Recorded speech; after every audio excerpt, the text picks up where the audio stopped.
Olá, bom dia, meu nome é Mose. Nesse momento eu quero conversar um pouco com você sobre a importância do fechamento de vendas para o incremento do resultado na nossa empresa.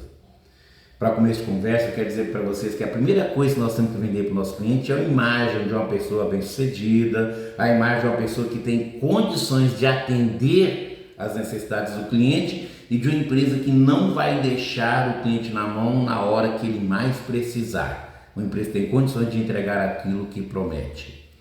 Para esclarecer essa situação, eu tenho um exemplo que aconteceu comigo essa semana.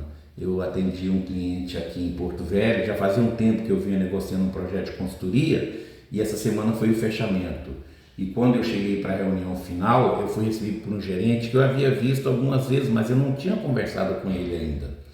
E ele me recebeu e fez uma série de perguntas do tipo meu nome, minha formação, minha experiência profissional, quem eu já havia atendido, e eu fui respondendo à medida que ele me perguntava. E quando eu falei o nome das empresas, ele ficou assim, pensativo, falou: Seu Amós, essas empresas, elas são empresas grandes, não é isso? Eu falei: sim, são empresas de referência, líder no seu mercado, são empresas que eu considero muito boas, e os clientes ficaram muito satisfeitos com o resultado que a gente conseguiu lá ao longo do ano passado.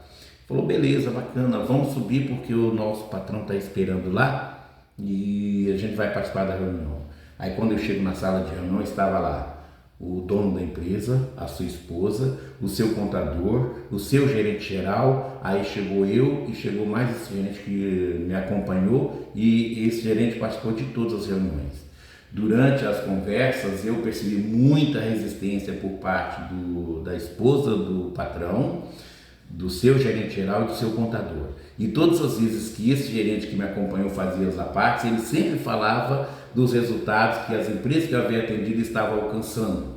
E no final, quando estava fechando tudo, a reunião, ele tomou a palavra e ele disse bem assim: olha, eu conheço as empresas que o senhor mais atendeu, já ouvi falar sobre o resultado que as empresas alcançaram com a consultoria, mas sempre falava o nome da empresa do Amós, não o nome do Amós.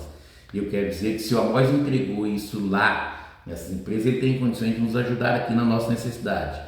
E virou para o seu patrão e falou: e se eu fosse o senhor, eu fecharia com ele. E aí o patrão tomou a palavra e falou, agradeceu todo mundo e terminamos fechando o negócio, né? E ele disse que ficou muito feliz com a palavra do seu gerente, porque ele esperava realmente alguma coisa dessa natureza para confirmar que estava fechando com a pessoa certa. Lembrando que eu ainda não conhecia esse cidadão de outros carnavais, mas eu tinha sido recomendado por um dos donos dessas empresas que eu havia atendido no ano passado.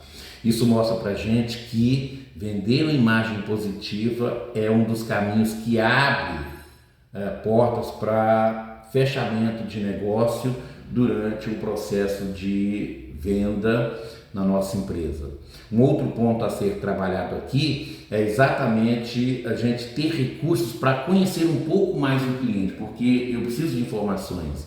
Aí eu tenho CRM, que é um processo de gerenciamento de clientes, é o software que a gente utiliza, e lá nesse CRM, na maioria das vezes, você vai ter o nome do cliente, se ele é casado, se ele tem filhos, onde ele mora, quais são as preferências, quais os produtos que ele mais compra, como ele paga, data de nascimento, enfim, várias informações que me ajudam a negociar com o cliente. Além disso, eu preciso perceber que eu preciso usar bem as perguntas para ter acesso a mais informações de forma detalhada sobre a necessidade do cliente. E aí eu posso fazer perguntas abertas que estimulam o cliente a falar sobre as suas demandas e perguntas fechadas que estimulam o cliente a dar respostas curtas. Então, enquanto as perguntas abertas estimulam o cliente a falar e expandir a ideia, com as perguntas fechadas eu estimulo o cliente a ser objetivo. E quando eu intercalo o uso dessas perguntas abertas e fechadas com o cliente, eu tiro conclusões e eu percebo quais as principais dores do cliente. E por fim, lembrando que todo cliente é único.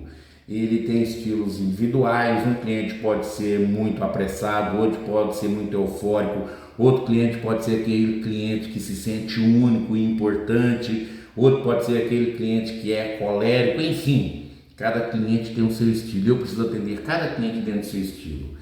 E para isso aí eu preciso perguntar. Cada cliente é único e precisa ser atendido de forma única na minha empresa.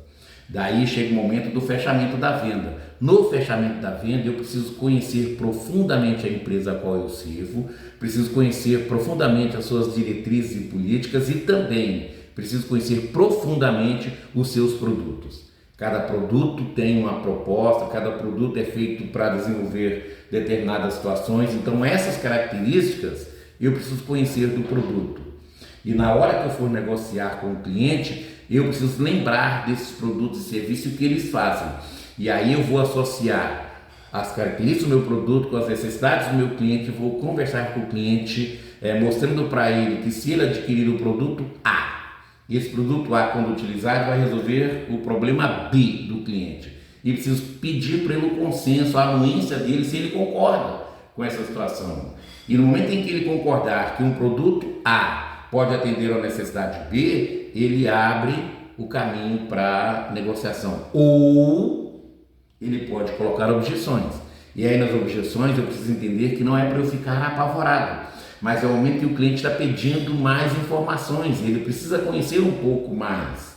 E daí existem 4 tipos de objeções que eu preciso estar atento. A primeira objeção é uma objeção vazia, que não tem sentido. Às vezes o cliente faz essa objeção só para ganhar tempo para raciocinar. Então, quando eu peço mais informações, ele diz bem assim: ah, não, tranquilo, deixa para lá, vamos continuar. Ou então, a segunda objeção, que é a objeção ao vendedor. Então, de repente, ele quer testar para ver se eu conheço mesmo do meu produto e se eu tenho certeza do que eu estou falando. Então, eu preciso clarear essas informações, demonstrando para ele que eu conheço profundamente o meu produto. E aí, lembrando que eu já quebrei parte dessa existência no momento em que eu demonstrei para ele uma figura, uma imagem positiva de competência, de capacidade, mas ele pode ainda insistir. E a terceira objeção é quanto à empresa, do tipo assim, será que essa empresa pode me atender realmente? Ela tem capacidade de entregar? Se der algum problema, tem assistência técnica, tem reposição de peças? Se o produto não der certo, ele vai refazer o produto, ele me devolve o dinheiro, enfim.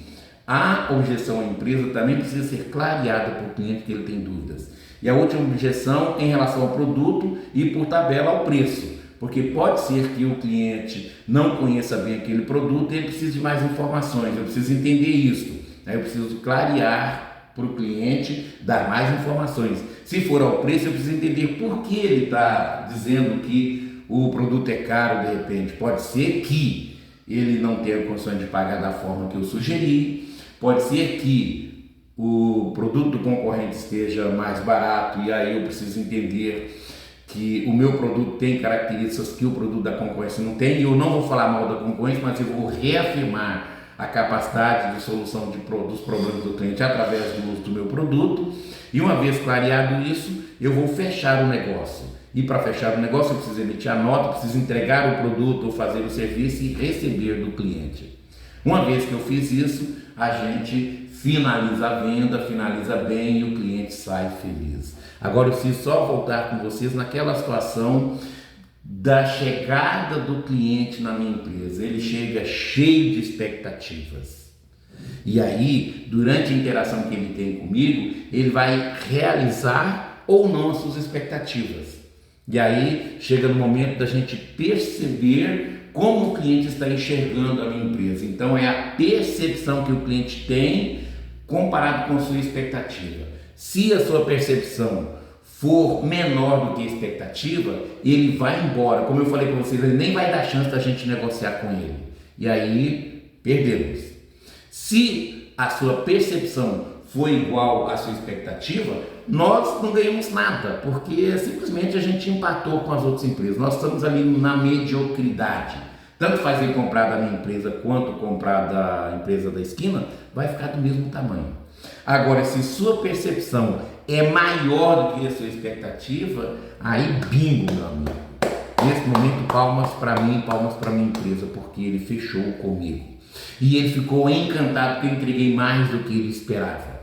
E isso é muito importante, porque esse cliente vai fidelizar. Ele vai comprar outros produtos e vai comprar outras vezes, ele vai passar a ser o vendedor da minha empresa e principalmente ao recomendar para os seus amigos, outros clientes virão nessa esteira virtuosa. E é isso que eu quero passar para vocês.